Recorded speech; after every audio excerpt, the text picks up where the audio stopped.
Hello everyone. आज की video में हम बात करेंगे केमिकल और आयनिक इक्विलिब्रियम के कुछ इम्पोर्टेंट क्वेश्चंस के बारे में। ठीक है, और ये क्वेश्चंस क्लास 11th नीट और जेईई मेंस की प्रिपरेशन के लिए है। ठीक है, तो चलिए स्टार्ट करते हैं। फर्स्ट क्वेश्चन है हमारे पास, the Kc for given reaction will be. हमको एक रिएक्शन गिवन है और इस रिएक्शन के लिए पूछ रहा है Kc क्या होगा। तो जब हम Kc का एक्सप्रेशन लिखते हैं तो Kc इक्वल टू हम लिखते हैं प्रोडक्ट की कॉन्सेंट्रेशन अपॉन रिएक्टेंट की कॉन्सेंट्रेशन। ठीक है, प्रोडक्ट की कॉन्सेंट्रेशन और रिएक्टेंट की कॉन्सेंट्रेशन का जो रेशियो होता है हमारे पास वो इक्विलिब्रियम कांस्टेंट होता है। लेकिन इसमें इम्पोर्टेंट बात ये होती है कि हम सॉलिड की कॉन्सेंट्रेशन को इक्विलिब्रियम कांस्टेंट के एक्सप्रेशन में नहीं लिखते हैं। ठीक है, the concentration of solid is not included in the expression of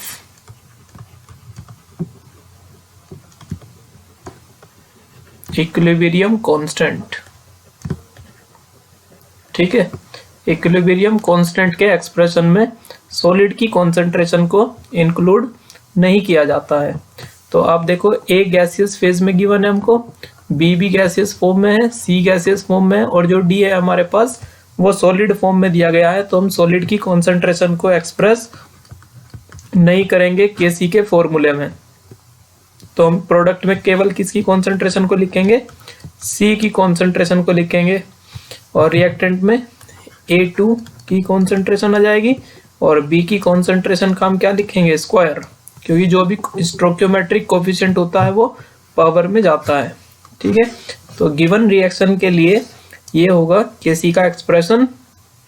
अब हम ऑप्शन में मैच करेंगे तो सेकंड ऑप्शन करेक्ट होगी इस क्वेश्चन की। ठीक है, नेक्स्ट क्वेश्चन पर चलते हैं।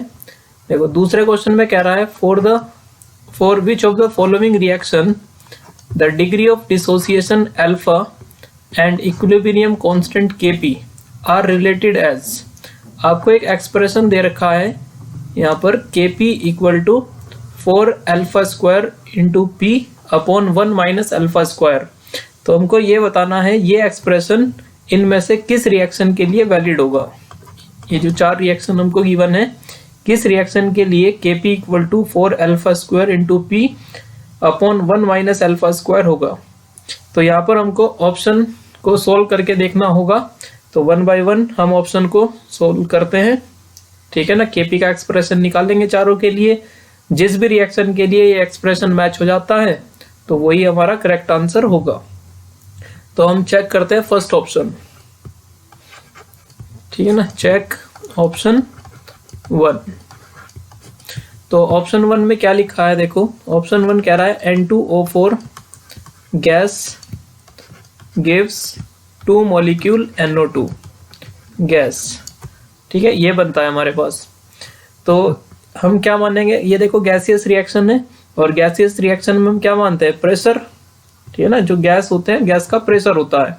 तो हम क्या लिखेंगे, टाइम इक्वल टू 0 पर जब ये रिएक्शन स्टार्ट ही हुई तब केवल रिएक्टेंट का प्रेशर होगा हमारे पास और हम इस रिएक्टेंट के प्रेशर को कितना मान लेते हैं, P0।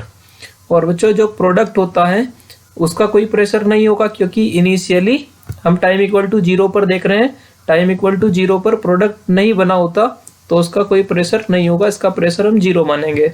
इक्विलिब्रियम पर जब हम देखेंगे तो इक्विलिब्रियम पर क्या होगा, इस P0 में से कितना कम होगा, क्योंकि हमको इसमें डिग्री ऑफ डिसोसिएशन अल्फा भी गिवन है तो हमको अल्फा के टर्म्स में रिएक्टेंट को कम करना है। तो हम क्या कहेंगे कि P0 में से P0 अल्फा कम हो जाएगा। कितना प्रेशर कम होगा, P0 अल्फा। जितना हम इनिशियल मानते हैं, ठीक है ना, जितना हमने इनिशियल माना है उतना ही अल्फा कम कर दो। तो P0 में से हमने P0 अल्फा कम किया। अब 1 मोल में से P0 अल्फा कम हो रहा है तो प्रोडक्ट में 2 मोल है तो इसका कितना बनेगा, इसका डबल बनेगा, 2p0 अल्फा प्रोडक्ट का बनेगा। ठीक है, अगर मैं यहाँ पर इस टोटल प्रेशर को जोड़ लूँ, टोटल प्रेशर जो तुम्हारा रिएक्टेंट का है और ये जो प्रोडक्ट का बना है, अगर इसको जोड़ लिया जाए तो टोटल प्रेशर आ जाएगा। तो हम ये कह सकते हैं कि टोटल प्रेशर कितना होगा, P equal to P0 minus P0 alpha और प्लस 2p0 अल्फा। ठीक है, 2p0 अल्फा में से जब हम p0 अल्फा को घटाएंगे तो ये आ जाएगा हमारे पास p0 और प्लस p0 अल्फा। ठीक है, यहाँ से हम क्या कर सकते हैं, p0 को कॉमन ले सकते हैं, तो यहाँ पर आ जाएगा हमारे पास 1 प्लस अल्फा। ठीक है, और यहाँ से हम p0 की वैल्यू को जब लिखेंगे, यहीं पे लिख देता हूँ, p0 इक्वल टू कितना आएगा, ये 1 प्लस अल्फा टोटल प्रेशर के अपॉन में आ जाएगा। ठीक है ना, 1 प्लस अल्फा, तो ये हमारे पास P0 की वैल्यू आएगी। ठीक है, अब हम क्या करेंगे, इसी रिएक्शन के लिए हम लिखेंगे Kp। तो Kp इक्वल टू क्या होता है, Kp इक्वल टू होता है प्रोडक्ट का प्रेशर और अपॉन में लिखेंगे रिएक्टेंट का प्रेशर। तो देखो प्रोडक्ट हमारे पास ये है NO2, तो प्रेशर हम लिखेंगे P0 of NO2, pressure of NO2, और इसका स्क्वायर करेंगे क्योंकि इसका 2 कोफिशिएंट है, और नीचे हम रखेंगे प्रेशर ऑफ N2O4। ठीक है ना, और इसकी पावर 1 ही करेंगे क्योंकि इसका कोफिशिएंट 1 है। तो देखो Kp इक्वल टू आएगा हमारे पास, यहाँ पर क्या रखना है हमको, NO2 का प्रेशर 2p0 अल्फा, तो यहाँ पर पुट कर दो 2p0 अल्फा और इसका स्क्वायर करेंगे, अपॉन में क्या लिखेंगे p0। अच्छा, यहाँ पर आप क्या कर सकते हो, p0 को कॉमन भी ले सकते हो यहाँ पे। ठीक है ना, तो ये हो जाएगा हमारे पास p0 कॉमन आएगा, तो अंदर 1 माइनस अल्फा। ठीक है, अब देखो Kp इक्वल टू, इसी स्क्वायर को सोल्व कर दो, तो 2 का स्क्वायर हो जाएगा 4, p0 स्क्वायर अल्फा स्क्वायर, और अपॉन में आएगा p0 और 1 माइनस अल्फा। तो एक p0 से एक p0 को हमने कैंसिल किया, तो Kp इक्वल टू आएगा 4 p0 alpha square upon 1 minus alpha. ये जो हमने p0 की वैल्यू यहाँ पे कैलकुलेट करी थी, इस वैल्यू को आप इस Kp के एक्सप्रेशन में पुट कर दो, तो 4, और p0 की जगह पर हम लिखेंगे p अपॉन 1 प्लस अल्फा, और जो ये अल्फा स्क्वायर है और नीचे 1 माइनस अल्फा, इसको ऐसा ही लिख देंगे। ठीक है ना, तो नीचे आप देखोगे a plus B a minus B का फॉर्मूला लग सकता है, तो यहाँ पर हमारे पास Kp इक्वल टू आ जाएगा 4p अल्फा स्क्वायर अपॉन, और इसको मैं लिखूंगा 1 माइनस अल्फा स्क्वायर, तो 1 का स्क्वायर तो 1 ही रहेगा। तो ये हमारा Kp का एक्सप्रेशन आ चुका है। ठीक है, अब इसको हम मैच करेंगे, जो Kp का एक्सप्रेशन क्वेश्चन में गिवन था, क्या ये वही एक्सप्रेशन आया है, तो 4 भी है हमारे पास p alpha square 1 minus alpha square, तो ये बिल्कुल यही एक्सप्रेशन आ चुका है हमारे पास, तो फर्स्ट ऑप्शन ही मैच कर चुकी है। ठीक है, तो इस क्वेश्चन में टाइम भी लग सकता था करने के लिए, क्योंकि यदि फर्स्ट ऑप्शन का जो हमने Kp कैलकुलेट किया है, यदि एक क्वेश्चन में दिए गए Kp से मैच ना करता तो फिर हमको सेकंड ऑप्शन में भी जाना पड़ता। ठीक है, तो अब हमको और ऑप्शन को चेक करने की जरूरत नहीं है, क्योंकि हमारा फर्स्ट ऑप्शन ही सही हो गया है। ठीक है, नेक्स्ट क्वेश्चन पर चलते हैं। अब तो नेक्स्ट क्वेश्चन बोल रहा है, in which of the following does the reaction go almost to completion. तो आपको यहाँ पर Kc की वैल्यू गिवन है और हमको ये बताना है कि कौन सा रिएक्शन ऑलमोस्ट कंप्लीट हो चुका है। ठीक है ना, जो रिएक्शन ऑलमोस्ट कंप्लीट हो चुका है उसका Kc कितना होगा। तो अभी हमने देखा Kc का फॉर्मूला जो होता है, Kc हम बोलते हैं प्रोडक्ट की कॉन्सेंट्रेशन अपॉन रिएक्टेंट की कॉन्सेंट्रेशन। ठीक है ना, प्रोडक्ट की कॉन्सेंट्रेशन अपॉन रिएक्टेंट की कॉन्सेंट्रेशन, ये फॉर्मूला होता है Kc को निकालने के लिए। और अब हम ये देखते हैं, जब रिएक्शन कंप्लीशन पे पहुंच जाता है, व्हेन रिएक्शन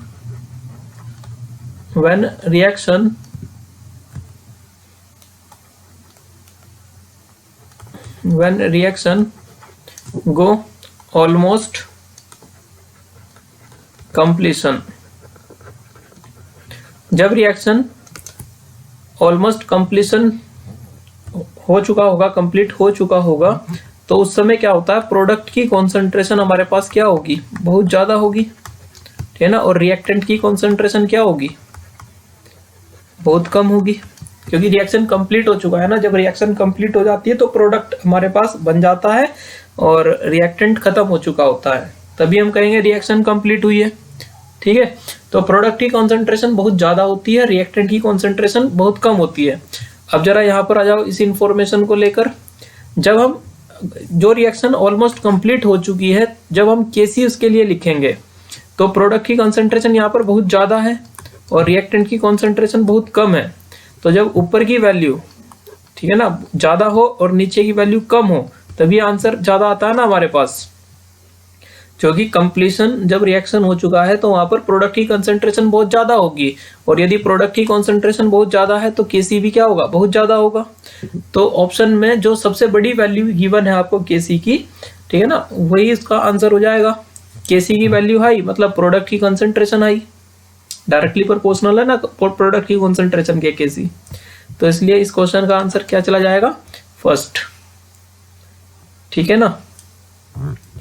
नेक्स्ट क्वेश्चन पर चलते हैं। क्वेश्चन नंबर 4 कह रहा है, in a chemical equilibrium the rate constant of the backward reaction is 7.5 into 10 की पावर -4।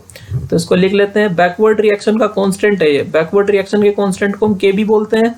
तो केबी की वैल्यू गिवन है आपको 7.5 इंटू 10 की power -4 and the equilibrium constant is 1.5, और जो इक्विलिब्रियम कांस्टेंट है वो तुम्हारे पास 1.5 है, ठीक है। So the rate constant of the forward reaction, आपको फॉरवर्ड रिएक्शन का कांस्टेंट बताना है, केएफ क्या होगा। फॉरवर्ड रिएक्शन के कांस्टेंट को हम केएफ लिखते हैं। तो हमारे पास एक फॉर्मूला होता है इक्विलिब्रियम को निकालने के लिए, फॉरवर्ड रिएक्शन का कांस्टेंट अपॉन बैकवर्ड रिएक्शन का कांस्टेंट, ठीक है ना। इस रेशो से हम इक्विलिब्रियम कांस्टेंट को निकाल सकते हैं। तो हमको क्या चीज निकालना है, हमको फॉरवर्ड रिएक्शन का कांस्टेंट निकालना है। तो ये किसके इक्वल होगा, इक्विलिब्रियम कांस्टेंट और इनटू केबी। तो इक्विलिब्रियम कांस्टेंट कितना है, 1.5 है, और केबी कितना है, 7.5 इंटू 10 की पावर -4।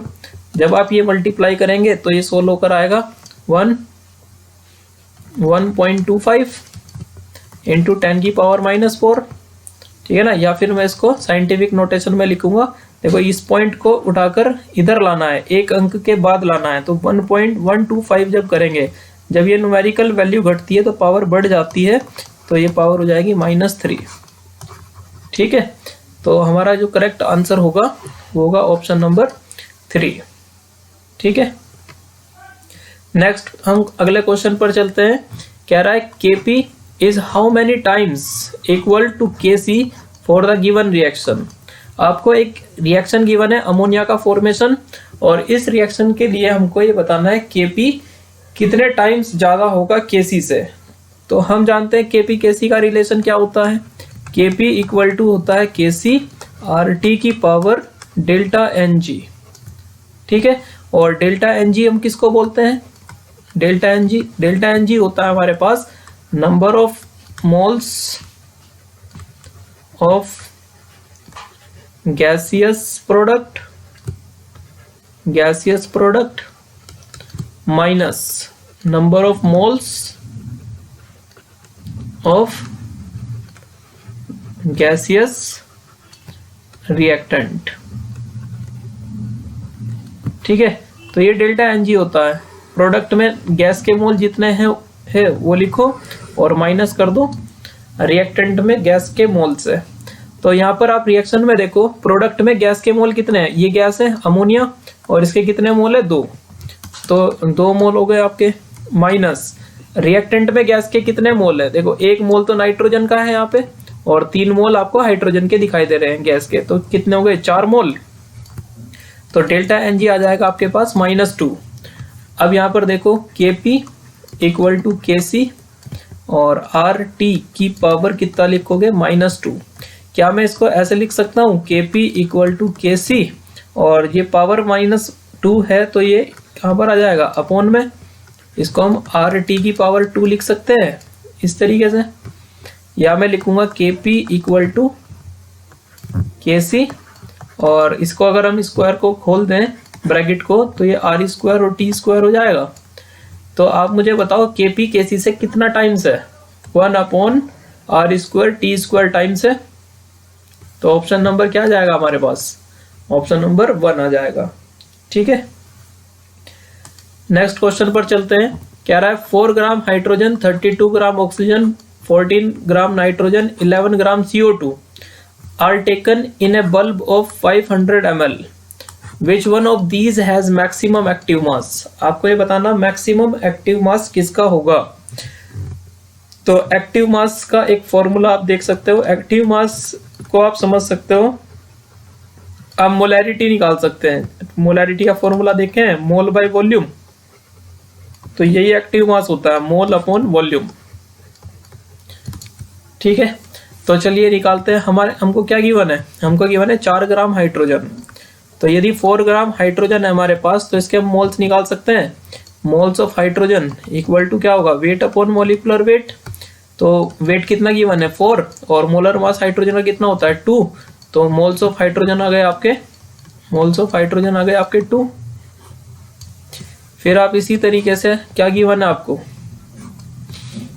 32 ग्राम ऑक्सीजन है, 32 ग्राम ऑक्सीजन। तो आप मोल्स निकाल लो ऑक्सीजन के,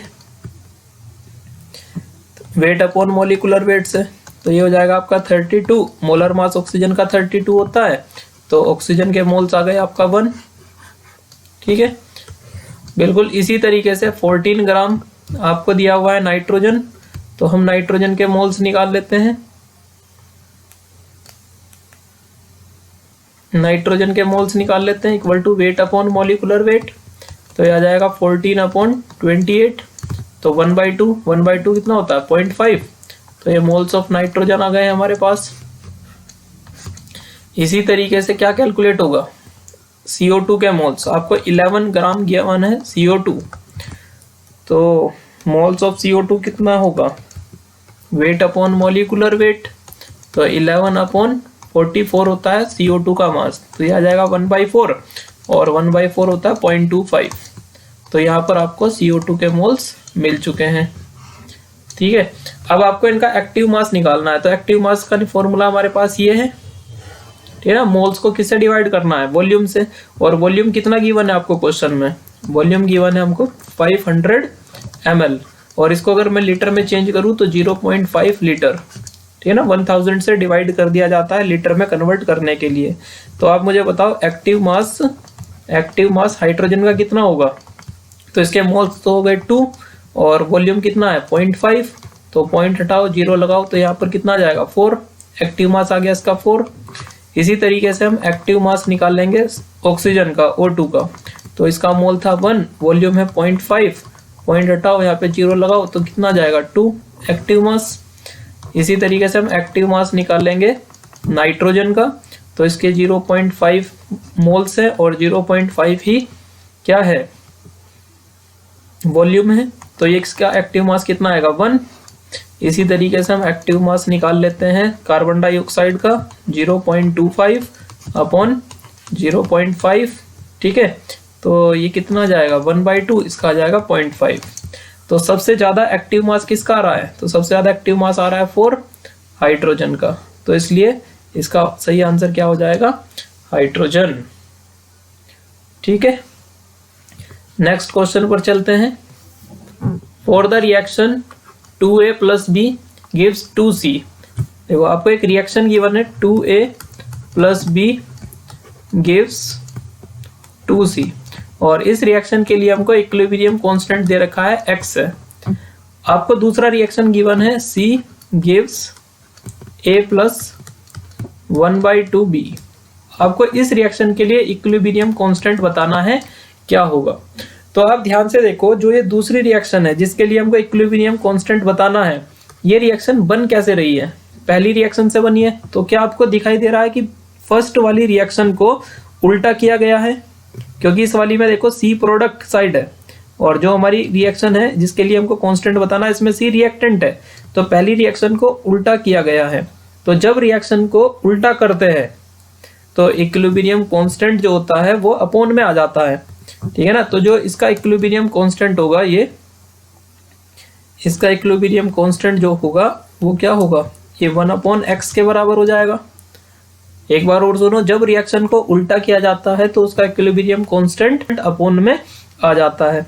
अब आप देखो, इस रिएक्शन को उल्टा तो किया ही है, साथ में इसको हाफ भी किया गया है, क्योंकि फर्स्ट रिएक्शन में ऑक्सीजन के कितने मोल है, 2 मोल, और यहाँ पर ऑक्सीजन का कितना मोल है, 1 मोल। फिर ए के कितने मोल है, 2, यहाँ पर ए का कितना मोल है, 1, बी का कितना मोल है, 1, यहाँ पर बी का कितना मोल है, हाफ। तो रिएक्शन को आधा भी तो किया है। तो जब रिएक्शन को आधा करते हैं तो पावर 1/2 हो जाती है, ठीक है ना। जब रिएक्शन को उल्टा करते हैं तो कांस्टेंट अपॉन में आता है, और जब हाफ करते हैं तो पावर 1/2 हो जाती है। तो क्या मैं इसको ऐसे लिख सकता हूँ, 1/√x, क्योंकि पावर 1/2 का मतलब अंडर रूट में होता है, ठीक है। तो इसका करेक्ट आंसर कौन सा आ चुका है, ऑप्शन नंबर 3, ठीक है। नेक्स्ट क्वेश्चन पर चलते हैं। Question number 8, XY2 dissociate as. देखो एक रिएक्शन गिवन है आपको, मैं लिख लेता हूँ इस रिएक्शन को, XY2, और ये डिसोसिएट होकर हमको दे रहा है XY और प्लस Y। कह रहा है initial pressure of XY2 is 600 mmHg। जो XY2 का इनिशियल प्रेशर था, मतलब टाइम इक्वल टू 0 पर इसका जो प्रेशर था वो 600 mmHg था। कह रहा है the total pressure at equilibrium is 800 mmHg। जब रिएक्शन में इक्विलिब्रियम आया तो तब टोटल प्रेशर 800 mmHg हो गया। तो हम क्या कहेंगे, देखो इसका तो इनिशियल 600 हो गया, और प्रोडक्ट का कितना मानेंगे, 0 मानेंगे। जब रिएक्शन में इक्विलिब्रियम आया है तो ये बताओ इसका रिएक्टेंट का प्रेशर कुछ कम होगा। तो मैंने कहा x कम हो गया, इसका 1 मोल में से x कम हुआ तो इसका भी तो 1 मोल बना है ना, 1 मोल इसका बना है, तो x इसका बन जाएगा, x इसका बन जाएगा, ठीक है ना। जितना प्रेशर रिएक्टेंट में से कम हुआ तो उतना प्रेशर आप प्रोडक्ट में दोनों का बना दो।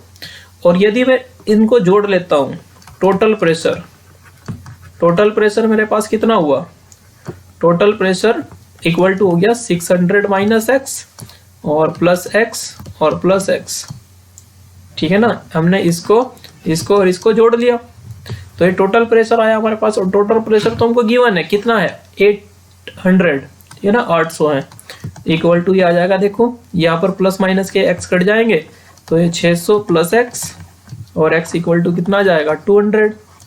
अब जहां भी क्या आ रहा है, x आ रहा है, वहां पर हमको क्या रखना है, 200। तो मुझे बताओ ये वैल्यू कितनी हो जाएगी, ये वैल्यू कितनी हो जाएगी जब हम x की जगह पर 200 पुट करेंगे, तो ये वैल्यू हो जाएगी 400, और ये कितना हो जाएगा 200, और ये भी कितना हो जाएगा 200 हो जाएगा, ठीक है। हमको क्या करना है, assuming volume of the system remain constant the value of Kp is, आपको Kp की वैल्यू निकालनी है। तो Kp इक्वल टू क्या होता है, प्रोडक्ट अपॉन रिएक्टेंट। तो हम लिखेंगे प्रेशर ऑफ XY आ जाएगा ऊपर, और प्रेशर ऑफ Y आ जाएगा, और अपॉन में क्या आएगा, प्रेशर ऑफ XY2, ठीक है। तो Kp इक्वल टू आएगा हमारे पास, XY का प्रेशर कितना है, देखो 200 है, Y का प्रेशर कितना है 200 है, और अपॉन में आ जाएगा XY2 का प्रेशर कितना है 400।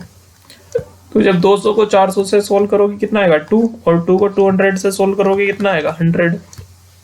तो Kp कितना आ गया हमारे पास, 100 आ गया। तो हमारे पास करेक्ट आंसर आ जाएगी सेकंड, ठीक है। अब हम चलते हैं नेक्स्ट क्वेश्चन पर। The initial pressure of COCl2 is 1000 टोर।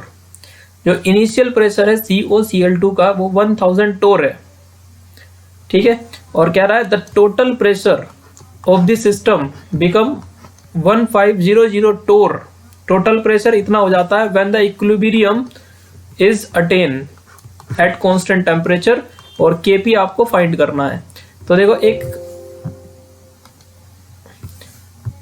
एक रिएक्शन गिवन है हमको, COCl2 gives CO plus Cl2, ठीक है, ये एक रिएक्शन है।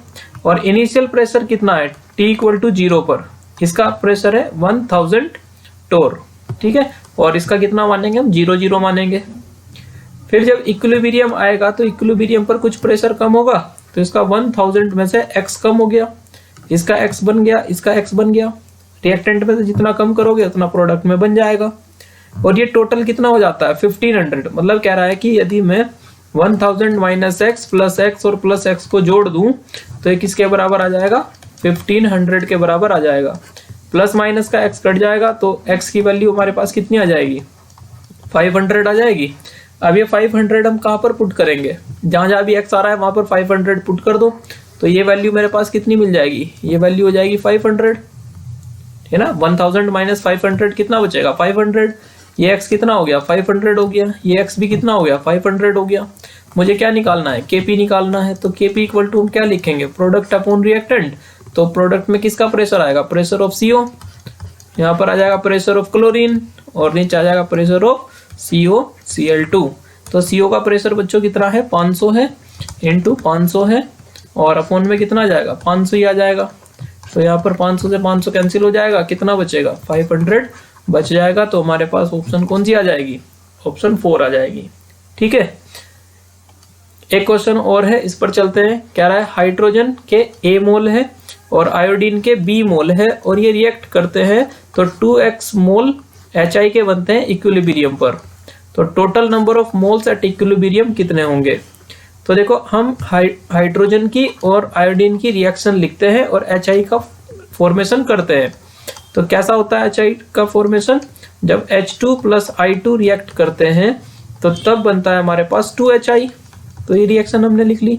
हाइड्रोजन का कितना मोल है A मोल, आयोडीन का कितना मोल है B मोल, इसका कितना होगा शुरुआत में 0 होगा। तो ये टाइम इक्वल टू 0 की बात है। कुछ समय बाद इक्विलिब्रियम आएगा रिएक्शन में तो A में से x कम हो जाएगा, B में से x कम हो जाएगा और इसका 2x बन जाएगा। ठीक है ना, इसका 2x बन जाएगा। अब यहाँ पर देखो टोटल मोल कितना हो गया, हमको बताना है टोटल नंबर ऑफ मोल्स बताने इक्विलिब्रियम पर। तो टोटल मोल्स हो गए, जोड़ लो सबको। तो A minus x plus B minus x और प्लस 2x। ठीक है ना। अब देखो यहाँ से माइनस एक्स और माइनस एक्स 2x हो जाएगा, माइनस 2x और माइनस 2x से प्लस 2x कैंसिल। तो टोटल मोल कितने आ गए हमारे पास A प्लस B आ चुके हैं। ठीक है, तो A प्लस B हमारा आंसर हो जाएगा। ठीक है बच्चों, तो ये थे इक्विलिब्रियम के 10 सवाल जो कि इम्पोर्टेंट क्वेश्चन है। ठीक है ना, नीट एग्जामिनेशन के लिए और JEE मेंस के लिए। तो कैसा लगा आपको ये 10 क्वेश्चन करने के बाद, आप इनको खुद से भी ट्राई जरूर करें एक बार।